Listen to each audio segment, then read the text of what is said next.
तो 10 के एजेंडे में आपका स्वागत है। आप देख रहे हैं न्यूज़ वन इंडिया और मैं हूं आपके साथ सपना शर्मा। तो बुलेटिन की शुरुआत बड़ी खबर से करते हैं। दिल्ली से बड़ी खबर आ रही है। आपको बता दें, शराब घोटाले मामले में सुनवाई आज है। मनीष सिसोदिया मामले में आज फैसला आ सकता है।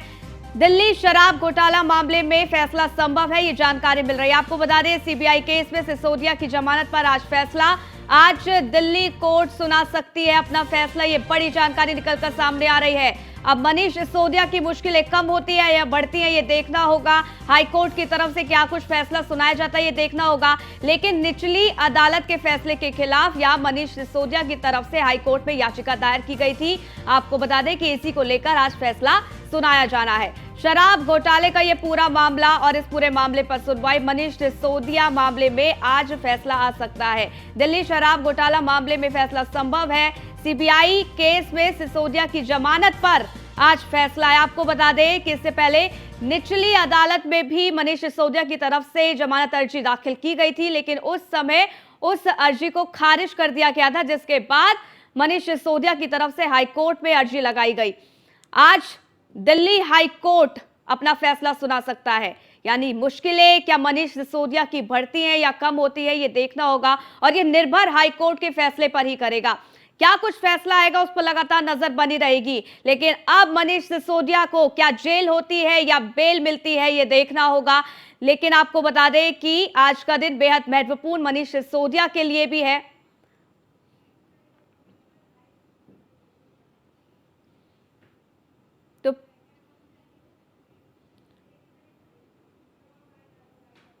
तो वहीं आपको बता दें कि शराब घोटाले मामले में आज सुनवाई। तो पीयूष हमारे संवाददाता हमारे साथ जुड़ गए, जानकारी उनसे ले लेते हैं। पीयूष, आज हाई कोर्ट की तरफ से फैसला सुनाया जाएगा। अब देखना होगा कि हाई कोर्ट की तरफ से क्या कुछ फैसला आता है। क्या मनीष सिसोदिया को जेल होती है या बेल होती है, ये देखना होगा। लेकिन क्या संभावना जताई जाए? देखिए, निश्चित रूप से अगर हम बात करें तो मनीष सिसोदिया को फिलहाल राहत मिलती हुई नजर नहीं आ रही। आपने देखा कि पिछले कुछ महीनों से मनीष सिसोदिया न्यायिक हिरासत में है, जेल में बंद है और 11 मई की अगर हम बात करें तो दिल्ली हाई कोर्ट में सुनवाई हुई थी। उस दौरान दिल्ली हाई कोर्ट ने मनीष सिसोदिया मामले में अपना फैसला सुरक्षित रख लिया था। ऐसे में आज कहीं ना कहीं दिल्ली हाई कोर्ट अपना फैसला इस पूरे मामले में सुनाएगा। कथित तौर पर जिस तरीके से मनीष सिसोदिया पर आबकारी नीति मामले में घोटाले का आरोप कहीं ना कहीं लगा है, उन्हें आरोपी बनाया गया है, उसके बाद लगातार मनीष सिसोदिया की ओर से चाहे राउज एवेन्यू कोर्ट की बात करें या दिल्ली हाई कोर्ट की बात करें, एक के बाद एक तमाम सुनवाई हुई, तमाम अर्जियां दी गई और निश्चित रूप से मनीष सिसोदिया की ओर से यही कहा जा रहा है कि उनकी पत्नी का स्वास्थ्य ठीक नहीं है। इसके अलावा मनीष सिसोदिया लगातार इन दोनों ही कोर्ट, चाहे दिल्ली हाई कोर्ट की बात करें या राउज एवेन्यू कोर्ट की बात करें, दोनों ही कोर्ट में मनीष सिसोदिया की यही तर्क है, दलीलें दी जा रही हैं उनके वकील की ओर से कि जो अन्य आरोपी हैं उनमें से कई आरोपी जो है वो जमानत पर बाहर है। इसके अलावा ये भी कहा जा रहा है कि आखिर ईडी और सीबीआई के पास कितने सवाल हैं कि वो खत्म ही नहीं हो रहे हैं। हालांकि ईडी और सीबीआई दोनों ही कहीं ना कहीं इस पूरे मामले में अपना पक्ष रख रही है, चाहे दोनों ही कोर्ट, चाहे राउज एवेन्यू कोर्ट की बात करें, दिल्ली हाई कोर्ट की बात करें। जब सुनवाई हो रही है तब तक ईडी यही कह रही है कि अगर मनीष सिसोदिया को इस स्टेज पर बाहर जाने देते हैं, यानी कि उन्हें अगर जमानत मिल जाती है तो वो जांच को प्रभावित कर सकते हैं और हमें और भी इस पूरे मामले में जांच करनी है। तो एक बात स्पष्ट है कि जिस तरीके से सीबीआई वाले मामले में अगर मनीष सिसोदिया को राहत मिलती भी है तो कहीं ना कहीं ईडी वाला मामला अभी भी राउज एवेन्यू कोर्ट में चल रहा है। ऐसे में दोनों ही मामलों में अगर मनीष सिसोदिया को राहत मिलेगी तभी कहीं ना कहीं मनीष सिसोदिया के लिए जो मुश्किलें हैं वो कम होगी। लेकिन अभी फिलहाल मनीष सिसोदिया की मुश्किलें कम होने का नाम नहीं ले रही है। फिलहाल इंतजार करना होगा कि दिल्ली हाई कोर्ट चूंकि आज क्या कुछ फैसला सुनाता है, क्या मनीष सिसोदिया को बेल मिलती है या मनीष सिसोदिया को जेल में रहना पड़ता है, ये देखने वाली बात होगी। क्योंकि आज चूंकि फैसला सुनाएगा दिल्ली हाई कोर्ट तो सबकी जो नज़रें हैं वो खासतौर पे इस फैसले पर टिकी हुई है, क्योंकि आपने देखा कि किस तरीके से जब राउज एवेन्यू कोर्ट में हाल ही में मनीष सिसोदिया को पेश किया गया था तो आम आदमी पार्टी ने तमाम तरीके के आरोप लगाए। खुद दिल्ली के मुख्यमंत्री सामने आते हैं और कहते हैं कि दिल्ली पुलिस मनीष सिसोदिया के साथ बदसलूकी कर रही है। आम आदमी पार्टी की अगर हम बात करें और भी अन्य नेता चाहे दिल्ली सरकार में मंत्री आतिशी की बात करें, वो भी कहती हैं कि क्या कहीं ना कहीं मनीष सिसोदिया के साथ दिल्ली पुलिस बदसलूकी करती है। हालांकि दिल्ली पुलिस ने उस पूरे मामले में अपना स्टेटमेंट जारी किया और कहा कि किसी भी व्यक्ति जो कि न्यायिक हिरासत में है वो मीडिया में बाइट नहीं दे सकता है, मीडिया से बातचीत नहीं कर सकता है, और कहीं ना कहीं सुरक्षा के दृष्टिगत हमें उस तरीके की कार्रवाई करनी पड़ी। लेकिन हाथापाई या किसी भी तरीके के धक्का मुक्की से दिल्ली पुलिस ने पूरी तरीके से इनकार कर दिया। एक बात जरूर कहा कि हम बाइट देने से रोकना चाहते थे। तो निश्चित रूप से कई बातें निकलकर सामने आ रही है, लेकिन आपने देखा कि हाल ही में जो सत्येंद्र जैन हैं उनको थोड़ी बहुत राहत सुप्रीम कोर्ट से जरूर मिली थी, वो भी कहीं ना कहीं कई महीनों से जेल में बंद थे। तो निश्चित रूप से तमाम बातें, तमाम दलीलें दिल्ली हाईकोर्ट में मनीष सिसोदिया मामले में दी गई थी इससे पहले भी, और आज चूंकि फैसला आएगा तब देखना होगा कि दिल्ली हाईकोर्ट मनीष सिसोदिया मामले में क्या कुछ अपना फैसला सुनाता है। लेकिन पीयूष, अगर सीबीआई की तरफ से यहाँ पर मनीष सिसोदिया को सीबीआई केस की तरफ से अगर बेल मिल भी जाती है हाईकोर्ट की तरफ से, लेकिन ईडी भी है जो कि लगातार जांच कर रही है, तो क्या इस स्थिति में फिर भी जेल में रहना पड़ेगा मनीष सिसोदिया को? देखिए, अगर हम बात करें तो ईडी वाले मामले में राउज एवेन्यू कोर्ट की अगर हम बात करें तो 2 जून को एक बार फिर से कहीं ना कहीं सुनवाई होने वाली है। तो निश्चित रूप से अगर सीबीआई वाले मामले में मनीष सिसोदिया को राहत मिल भी जाती है तो ईडी वाले मामले में अभी राहत मिलती है या नहीं मिलती है, देखने वाली बात होगी।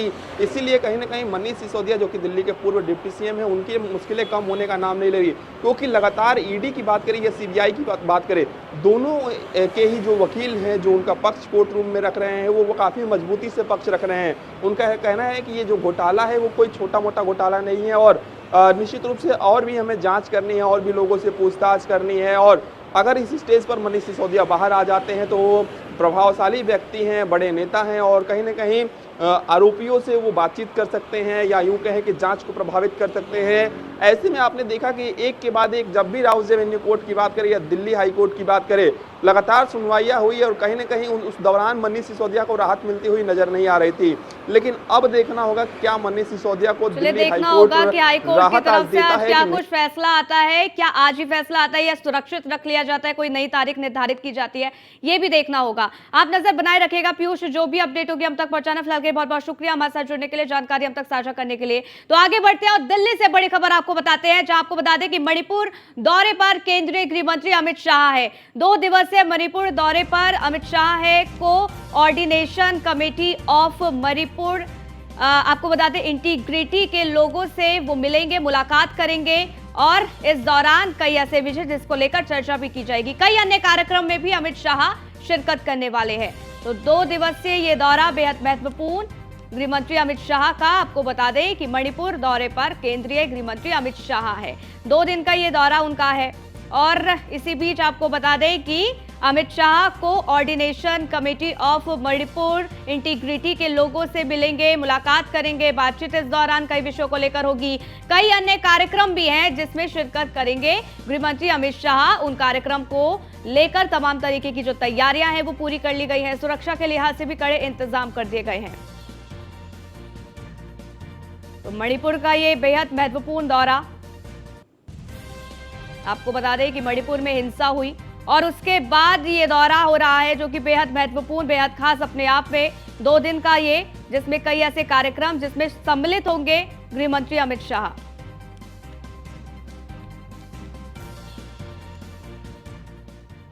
वहीं लखनऊ से बड़ी खबर आपको बता दें, बीएसपी सुप्रीमो मायावती ने ट्वीट किया है। ट्वीट का समाजवादी पार्टी पर उन्होंने जमकर निशाना साधा। यूपी विधान परिषद की 2 सीटों पर हुए उपचुनाव को लेकर निशाना साधा गया है।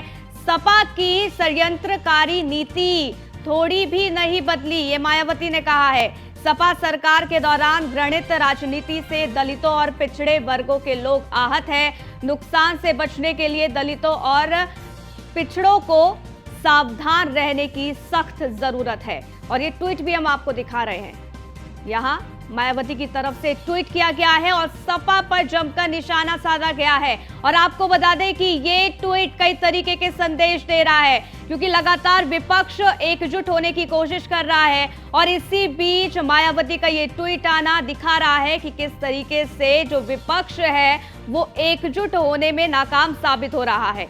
अब आपको बता दें कि समाजवादी पार्टी पर जमकर निशाना उन्होंने साधा। अब ये ट्वीट क्या कुछ किया, ये जानकारी हम आपको दे देते हैं। यूपी विधान परिषद की 2 सीटों के लिए कल हुए उपचुनाव में हार निश्चित होने के बावजूद चुनाव में सपा द्वारा दलित और ओबीसी उम्मीदवार को खड़ा करना, आपको बता दें कि हरवाना तथा ज्यादा संख्या बल होने पर इनकी अनदेखी करना यह साबित करता है कि इन वर्गों के प्रति षड्यंत्रकारी नीति अपना रहे हैं। इसके साथ ही उन्होंने दलित और अन्य पिछड़ों एवं अकलियत समाज के लोगों का काफी अहित, आपको बता दें कि आहत उनको किया है। और ऐसे में बीएसपी की अपील क्या कुछ है, इसके बारे में भी मायावती ने ट्वीट कर जानकारी दी। तो आपको बता दें कि यहां पर जमकर बरसी है मायावती, जमकर निशाना साधा है। उन्होंने कहा कि विधान परिषद में सपा को बहुत अच्छे से पता था कि उनके प्रत्याशी की जीत नहीं होगी, लेकिन जिस तरीके से दलित और पिछड़े उम्मीदवार को उतारना, ये साफ तौर पर साबित करता है कि वो अपमान कर रही है। और इसके साथ ही आपको बता दें कि जमकर यहां बरसती नजर आई। कहा उपचुनाव को लेकर षड्यंत्रकारी नीति थोड़ी भी नहीं बदली सपा की, ये मायावती ने कहा है। इसके साथ ही सपा सरकार के दौरान घृणित राजनीति से दलितों और पिछड़े वर्ग के लोग आहत हैं। नुकसान से बचने के लिए दलितों और पिछड़ों को सावधान रहने की जरूरत है।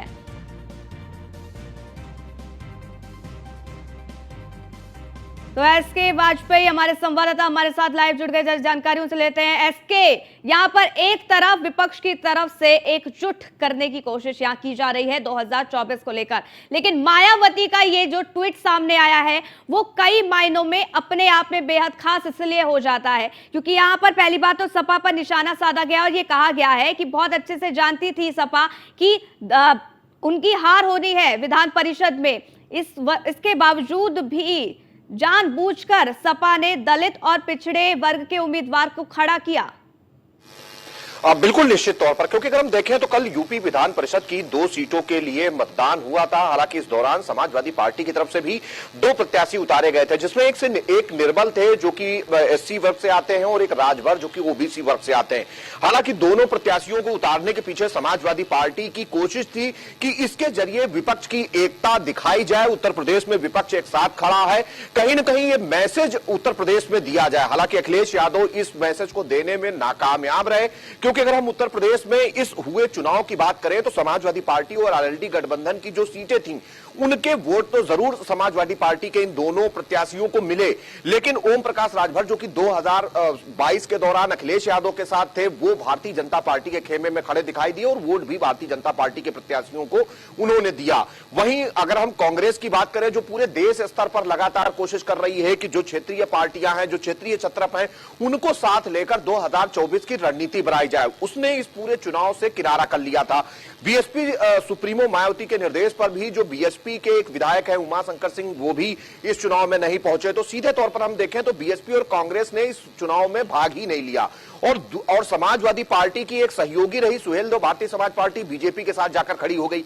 हालांकि बीजेपी के दोनों प्रत्याशियों की जीत काफी बड़े अंतर से हुई, क्योंकि 403 उत्तर प्रदेश में विधायक हैं, जिसमें से एक प्रत्याशी को 280 और एक प्रत्याशी को 289 वोट मिले।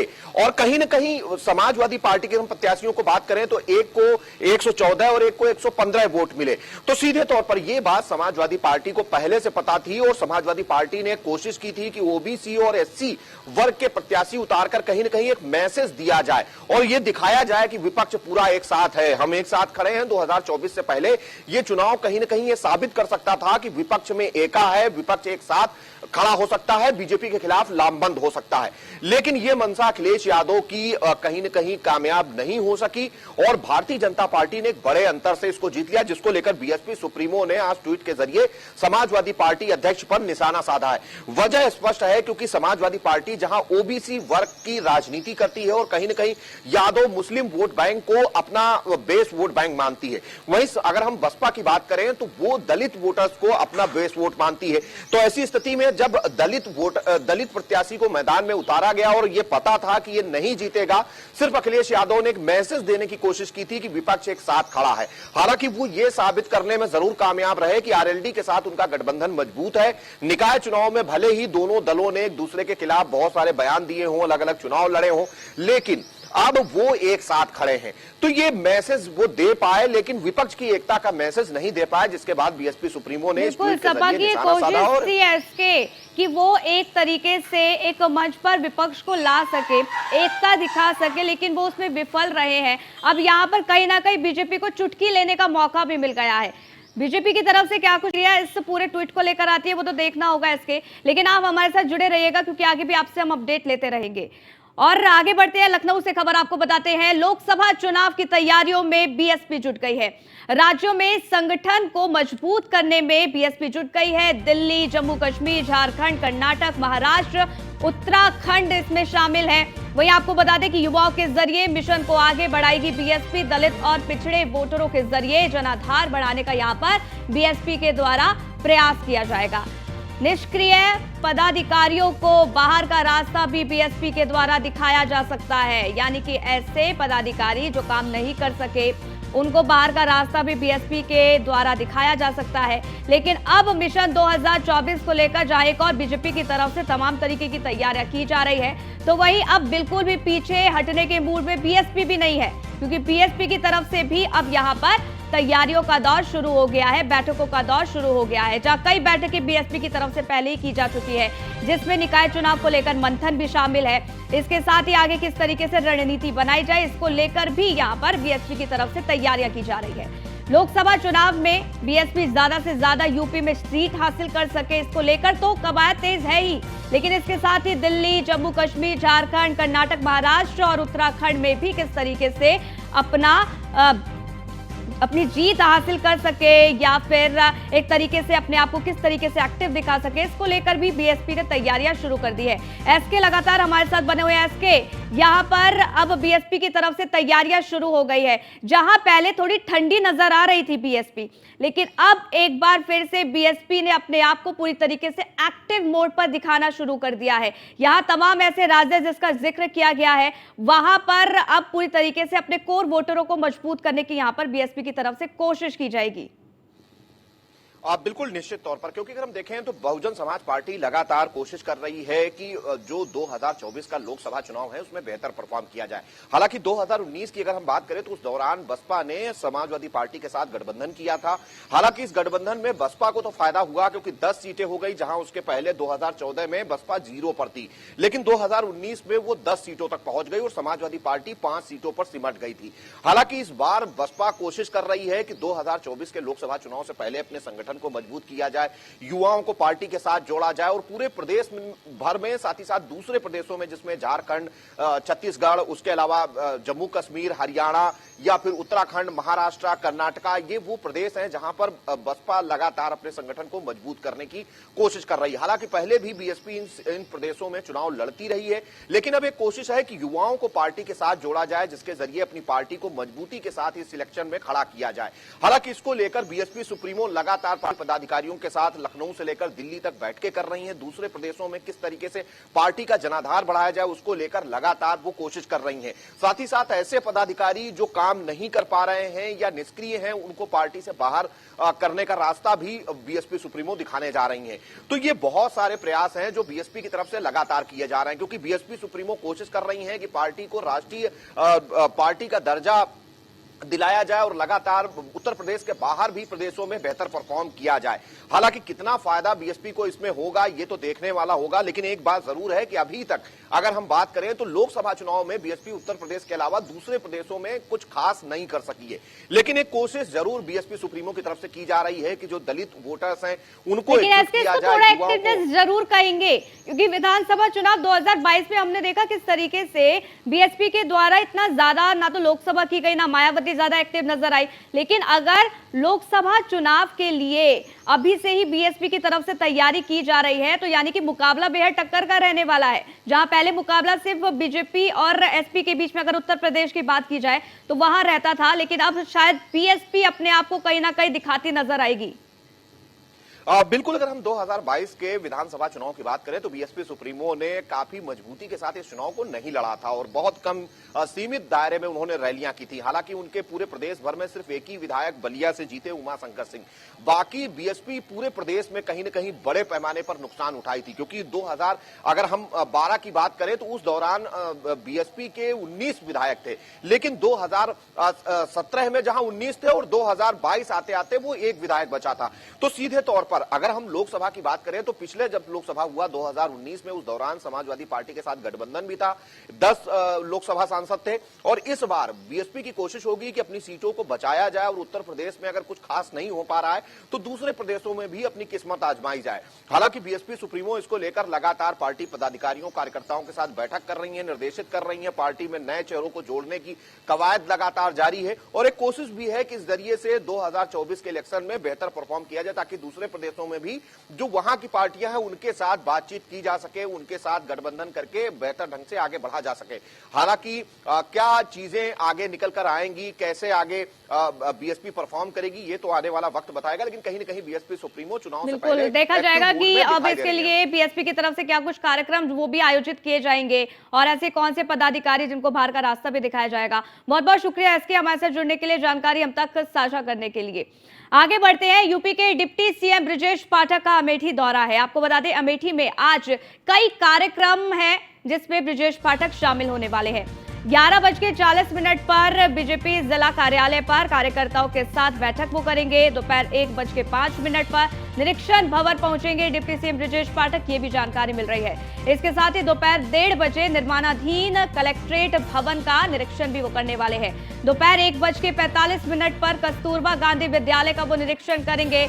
और क्या कुछ कार्यक्रम आज का रहने वाला है उसकी लगातार जानकारी आप तक पहुंचा रहे हैं ब्रजेश पाठक डिप्टी सीएम, जिनका आज कई कार्यक्रम जो कि निर्धारित किए गए हैं। और आपको बता दें कि क्या क्या कुछ कार्यक्रम है उसकी मिनट टू मिनट जानकारी भी आप तक पहुंचा रहे हैं। तो अमेठी दौरे पर है ब्रजेश पाठक और आपको बता दें कि इनके इस दौरे को लेकर तमाम तरीके की तैयारियां पूरी कर ली गई है। कई ऐसे कार्यक्रम जिसका आज आयोजन होना है और डिप्टी सीएम इन कार्यक्रमों में शामिल होने वाले हैं। अब मिनट टू मिनट क्या कुछ कार्यक्रम उसकी जानकारी ग्राफिक्स के जरिए आप समझिए। 11:40 पर बीजेपी जिला कार्यालय पर कार्यकर्ताओं के साथ बैठक करने वाले, कई ऐसे विषय जिसको लेकर चर्चा की जाएगी।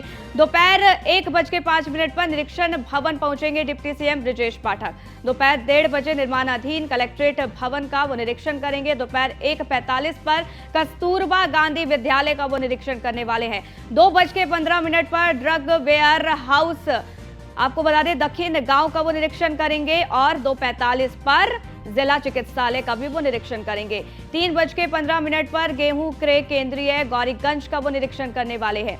3:30 बजे की बात कर ली जाए तो कान्हा गौशाला का वो निरीक्षण करेंगे। वहीं 3:45 पर डॉक्टर भीमराव अंबेडकर स्टेडियम का वो निरीक्षण करने वाले हैं। शाम 4 बजे अमेठी में निर्मित एसएसटीपी का वो निरीक्षण करेंगे। शाम 4:15 पर आयुष चिकित्सालय बेनीपुर का वो निरीक्षण करने वाले हैं। तो निरीक्षण के कई कार्यक्रम हैं आज डिप्टी सीएम ब्रजेश पाठक के, जिसकी मिनट टू मिनट जानकारी आप तक पहुंचा रहे हैं।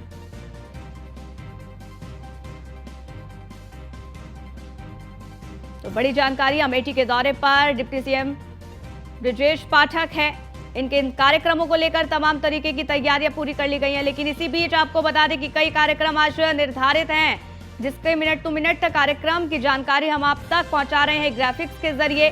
3:15 बजे गेहूं क्रय केंद्र गौरीगंज का वो निरीक्षण करने वाले हैं। 3:30 बजे कान्हा गौशाला का वो निरीक्षण करेंगे। इसके साथ ही आपको बता दें कि 3:45 डॉक्टर भीमराव अंबेडकर स्टेडियम का वो निरीक्षण करेंगे। इसके साथ ही शाम 4 बजे अमेठी में निर्मित एसएसटीपी का वो निरीक्षण करने वाले हैं। शाम 4:15 पर आयुष चिकित्सालय बेनीपुर का वो निरीक्षण करेंगे। 11:40 बजे बीजेपी जिला कार्यालय पर कार्यकर्ताओं के साथ वो बैठक करने वाले हैं। तमाम ऐसे विषय जिसको लेकर चर्चा की जाएगी। निरीक्षण के इस दौरान कई कार्यक्रम आयोजित किए गए हैं। दोपहर 1:30 बजे निर्माणाधीन कलेक्ट्रेट भवन का वो निरीक्षण करने वाले हैं। इसके साथ ही दोपहर 1:45 पर कस्तूरबा गांधी विद्यालय का वो निरीक्षण करेंगे। 2:15 पर ड्रग वेयर हाउस दक्षिण गांव का वो निरीक्षण करने वाले हैं। 2:15 पर ड्रग वेयर हाउस दक्षिण का वो निरीक्षण करेंगे, इसकी जानकारी। और आपको बता दें कि 3:15 पर गेहूं क्रय केंद्र गौरीगंज का वो निरीक्षण करेंगे। कान्हा गौशाला का भी निरीक्षण वो 3:30 बजे करेंगे, ये जानकारी मिल रही है। इसके साथ ही डॉक्टर भीमराव अंबेडकर स्टेडियम का भी वो निरीक्षण करने वाले हैं। शाम 4 बजे अमेठी में निर्मित एसएसटीपी का वो निरीक्षण करेंगे। तो मिनट टू मिनट क्या कुछ कार्यक्रम डिप्टी सीएम का रहने वाला है, उसकी लगातार जानकारी ग्राफिक्स के जरिए आप तक पहुंचा रहे हैं। तो बेहद खास कार्यक्रम, क्योंकि आज का दिन बेहद खास इसीलिए भी है क्योंकि आपको बता दें कि आज से बीजेपी का महाजनसंपर्क अभियान की शुरुआत होने जा रही है। तमाम नेताओं को, दिग्गज नेता के साथ साथ यूपी में जितने भी केंद्रीय मंत्री हैं उन सभी को ये जिम्मेदारी सौंपी गई है कि वो बीजेपी की जो नीतियां हैं उसको जन जन तक पहुंचाया जाए और इसको लेकर तमाम तरीके की तैयारियां अब शुरू हो गई हैं। तो रामपुर से खबर आपको बता दें, अब्दुल्ला आजम के 2 जन्म प्रमाण पत्र का मामला सामने आया है। 2 जन्म प्रमाण पत्र मामले में आज सुनवाई भी हो रही है। आपको बता दें आज आजम परिवार कोर्ट में रह सकता है मौजूद, ये बड़ी जानकारी निकलकर सामने आ रही है। आजम खान और आजम का परिवार मौजूद रह सकता है। आपको बता दें कि अब्दुल्ला आजम के 2 जन्म प्रमाण पत्र का ये मामला पूरा है और इस पूरे मामले पर आज सुनवाई होनी है। क्या कुछ फैसला आएगा इस पर लगातार नजर बनी रहेगी, लेकिन बताया जा रहा है कि कोर्ट में आज आजम परिवार मौजूद रह सकता है। तो अब्दुल्ला आजम का ये पूरा मामला कोर्ट की तरफ से अब क्या कुछ फैसला आएगा देखना होगा, लेकिन 2 जन्म प्रमाण पत्र का ये पूरा मामला है और इस पूरे मामले को लेकर आज सुनवाई, तमाम तरीके की दलीलें इसमें रखी जाएंगी और इसके बाद देखना होगा कि कोर्ट की तरफ से क्या आज फैसला आता है या कोई नई तारीख दे दी जाती है।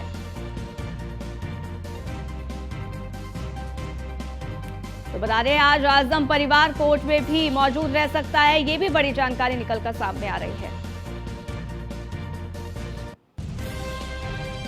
तो दिल्ली से खबर है, साक्षी हत्याकांड मामले का बड़ा खुलासा। आपको बता दें हत्याकांड के बाद साहिल रिठाला गया, रिठाला में चाकू छुपाया, फिर वो बुलंदशहर भाग गया। रिठाला में चाकू को खोजने में अब फिलहाल पुलिस जो है वो जुट गई है। साहिल ने 2 बजे बदली और बुलंदशहर वो पहुंचा। इसके साथ ही आपको बता दें साहिल के संपर्क में आने वालों से भी अब पूछताछ की जाएगी। पुलिस जल्द ही सभी लोगों के बयान भी इस पूरे मामले में दर्ज करेगी। आपको बता दें कि कल एक वीडियो सामने आया था जिसने सनसनी फैला दी थी। ताबड़तोड़ यहां पर चाकू घोंपा गया था एक नाबालिग पर इसी ने, और इसके बाद गिरफ्तारी हालांकि बुलंदशहर से हुई इस आरोपी की।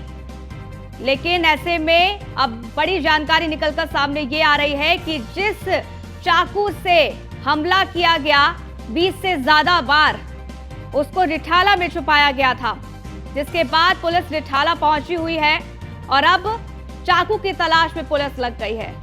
एक अहम सबूत कोर्ट में जो कि पेश किया जाएगा और इसको देखते हुए पुलिस पूरी तरीके से एक्टिव मोड पर है। रिठाला में चाकू को खोजने में फिलहाल पुलिस जुटी हुई है। आपको बता दें साहिल ने 2 बसें बदली थी और वो बुलंदशहर इस दौरान पहुंच गया था, फरार हो गया था। साहिल के संपर्क में आने वाले लोगों से भी पूछताछ फिलहाल की जा रही है। पीयूष फोन लाइन पर हमारे संवाददाता जुड़ गए, जानकारी उनसे लेते हैं। पीयूष, कल एक ऐसा वीडियो सामने आया जिससे सभी को झकझोर कर रख दिया। हालांकि गिरफ्तारी इस आरोपी की जरूर हो गई, लेकिन अब जानकारी निकलकर सामने ये आ रही है कि साहिल ने जिस चाकू से हमला किया वो रिठाला में कहीं छुपाया था, जिसकी तलाश में पुलिस जुट गई है। देखिए, निश्चित रूप से अगर हम बात करें जिस तरीके से साक्षी हत्याकांड का मामला निकलकर सामने आया है उसमें कहीं न कहीं साहिल से पूछताछ भी दिल्ली पुलिस कर रही है और निश्चित रूप से आपने देखा कि किस तरीके से कल साहिल को दिल्ली पुलिस ने बुलंदशहर से गिरफ्तार किया। लेकिन अभी जो सोर्सेस के हवाले से जानकारी मिल रही है कि साहिल ने रिठाला में चाकू को छुपाया, फिर वो बुलंदशहर गया और कहीं न कहीं जो दिल्ली पुलिस है वो चाकू की खोज कर रही है, टीम काम कर रही है इसको लेकर। इसके साथ ही ये भी बताया जा रहा है कि इस दौरान साहिल बुलंदशहर पहुंचने के लिए करीब 2 बसें साहिल ने बदली थी। इसके अलावा जिन लोगों से साहिल मिला था उनसे भी दिल्ली पुलिस संपर्क में है। जल्द ही उन लोगों के भी संभवतः बयान दर्ज किए जाएंगे। आप देखिए, अभी अगर हम बात करें तो साहिल से पूछताछ चल रही है और लड़की की भी पोस्टमार्टम रिपोर्ट आ गई है और इसमें सीधे तौर पे चाकू के करीब 16 जख्म पाए गए हैं। इसमें 6 जख्म जो गर्दन पे पाए गए हैं, इसके अलावा 10 जो जख्म है वो पेट पर पाए गए हैं। इसके अलावा अगर हम बात करें तो सीसीटीवी फुटेज चूंकि पहले से ही आ चुका है और इसमें साफ तौर पर दिखाई दे रहा है किस तरीके से साहिल घात लगाकर खड़ा है। लेकिन सबसे बड़ी बात है कि तमाम लोग सोशल मीडिया पर ये सवाल उठा रहे हैं कि क्या साहिल पुत्र सरफराज ने कहीं ना कहीं धर्म छिपाया था, क्योंकि जब दिल्ली पुलिस ने उसे गिरफ्तार किया तो साहिल के हाथ में कलावा जैसी चीज नजर आ रही है, जिसको लेकर तमाम बीजेपी नेता और तमाम हिंदूवादी संगठन सवाल खड़े कर रहे हैं कि क्या वाकई में साहिल ने धर्म छिपाकर दोस्ती कहीं ना कहीं की थी। लेकिन सबसे बड़ी बात है कि दिल्ली पुलिस पूरे मामले में कार्रवाई कर रही है और ये भी बताया जा रहा है कि आज साहिल को रोहिणी कोर्ट में पेश भी किया जा सकता है और कहीं ना कहीं करीब 1 बजे का वक्त बताया जा रहा है। इसके साथ ही हम बात करें तो तमाम जो बीजेपी के नेता हैं, चाहे हंसराज हंस की बात करें, बीजेपी सांसद है, करीब 12 बजे के आसपास जो साक्षी के परिवार वालों से मिलेंगे और कहीं ना कहीं सांत्वना देते हुए नजर आएंगे। देश भर में कहीं ना कहीं गुस्सा है इस पूरे हत्याकांड के बाद और तमाम जगहों पर जो हिंदू संगठन है वो भी कहीं ना कहीं आज प्रदर्शन करते हुए नजर आएंगे। तो निश्चित रूप से इस पूरे हत्याकांड ने कहीं ना कहीं देश को झकझोर कर रख दिया है और बताया जा रहा है कि पुलिस इस पूरे मामले में छानबीन कर रही है, पूरी तरीके से पता लगाने की कोशिश कर रही है कि आखिर क्या कुछ मुख्य वजह रही है, क्योंकि लगातार आपने देखा कि जब से साहिल को लेकिन पीयूष, इससे पहले श्रद्धा मर्डर केस हमने देखा जिसमें किस तरीके से आफताब ने टुकड़े किए और उसके बाद ठिकाने लगाया। हालांकि पुलिस ने गिरफ्तार किया, लेकिन आज तक मतलब यहाँ पर इंतजार किया जा रहा है कि कब फांसी की सजा दी जाए। अब ऐसे में देखिए यहाँ पर जिस तरीके से हत्याकांड का ये पूरा मामला सामने आया है, ये आरोपी जिसकी लगातार तस्वीरें भी हम दिखा रहे हैं, कितना समय इसमें लग सकता है कि पूरी तरीके से कोर्ट में पहले तो तमाम तरीके के सबूत पुलिस की तरफ से पेश करने में और उसके बाद सजा? बिल्कुल, अगर हम बात करें सबसे बड़ी बात है कि दिल्ली पुलिस कहीं ना कहीं महत्वपूर्ण कड़ियों को निकालने के लिए लगातार पूछताछ कर रही है और साहिल की अगर हम बात करें तो सोर्सेस के हवाले से जानकारी मिली है कि साहिल ने काफी महत्वपूर्ण जो खुलासे हैं वो कहीं ना कहीं इस पूरे मामले में किए हैं, क्योंकि जो चीजें बताई जा रही हैं उससे भी ज्यादा बड़े खुलासे साहिल ने किए हैं। हालांकि दिल्ली पुलिस जब रोहिणी कोर्ट में साहिल को पेश करेगी तो निश्चित रूप से जो भी पूछताछ होती है वो गोपनीय होती है, तो कोर्ट को दिल्ली पुलिस बताएगी कि आखिर क्या कुछ वजह नहीं है और साहिल ने किस तरीके से इस घटना को अंजाम दिया। हालांकि सीसीटीवी फुटेज जरूर वायरल हो रही है, उसमें सीधे तौर पे वो दिख रहा है और निश्चित रूप से पूरी तरीके से जांच की जाएगी। लेकिन एक के बाद एक आप देखिए इस तरीके की घटनाएं लगातार कहीं ना कहीं आ रही है। पिछले कुछ महीनों पहले आपने देखा किस तरीके से श्रद्धा हत्याकांड हुआ और किस तरीके से आफताब ने टुकड़े कर दिए श्रद्धा के और कई टुकड़ों को अलग अलग जंगलों में उसने फेंका और कहीं ना कहीं तमाम बातें उस दौरान निकलकर सामने आई, किस तरीके से उसने डेटिंग साइट्स का प्रयोग किया था, अलग अलग डेटिंग साइट्स का यूज करता था और किस तरीके से बिल्कुल पीयूष, और सभी को ये आस है कि जल्द से जल्द ये जो आरोपी है इसकी साहिल की फांसी की सजा दी जाए, जल्द से जल्द बड़ी कार्रवाई यहां पर इस दौरान की जाए, कोर्ट की तरफ से जल्दी फैसला सुनाया जाए। हालांकि अब देखना होगा कि कितना समय इसमें लगेगा। बहुत बहुत शुक्रिया पीयूष, हमारे साथ जुड़ने के लिए, जानकारी हम तक साझा करने के लिए। तो इस बुलेटिन में फिलहाल के लिए बस इतना ही, रुकेंगे एक छोटे से ब्रेक के लिए। देखते रहिए न्यूज़ 1 इंडिया।